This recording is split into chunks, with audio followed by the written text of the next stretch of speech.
Ayyee hordoftoota keenya gaa kunoo haala kanaan guyyaan keenyas dhiyaatee jira. Guyyaan lama nu hafee warri Jibuutiin ala jirtanii konsertii kanarratti hirmaachuu barbaaddanis karaa keessaatiin nu qunnamaa haala isinii mijeessina. Inshallah akka hamilee nu taatan abdii guddaa isinirraa qabna. Warri Suudii warri eessa jiraadha. Warri biyya biraa jiraatanis karaa keessaa nu dubbisaa isiniin jedha. Warri immoo Jibuutii jirtan qophii xumurachaa jirra.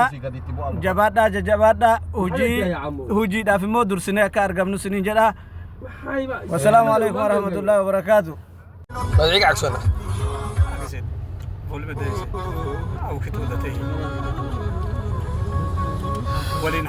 وليتي كان ونو كان ولتشا يا شنو شللا بيبالو وليتي كان كلا شير باسو يا شللا بيبالو Dega sampar miso rasa santo piso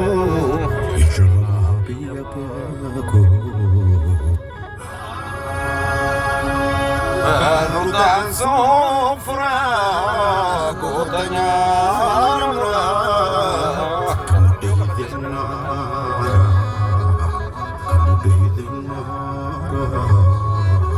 Ya shalala ya shalala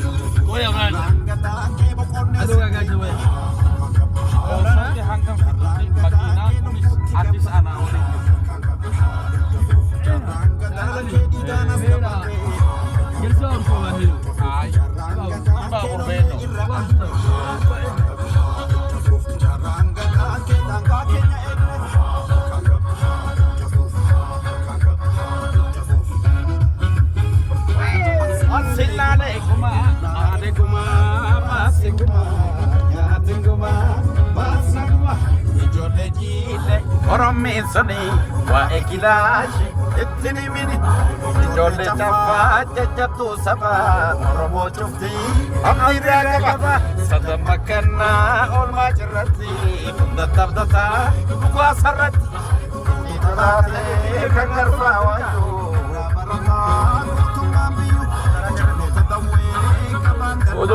bodo bas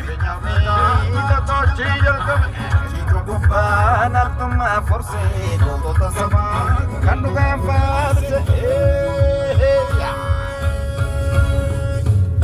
Irrim gone galla Irrim gone galla Irrim gone galla kan gese Irrim gone galla kinono gese Irrim gone galla balu kongol jati Irrim gone galla papo tasirati Rengone kalla cuma sarati Rengone kalla hanya bobo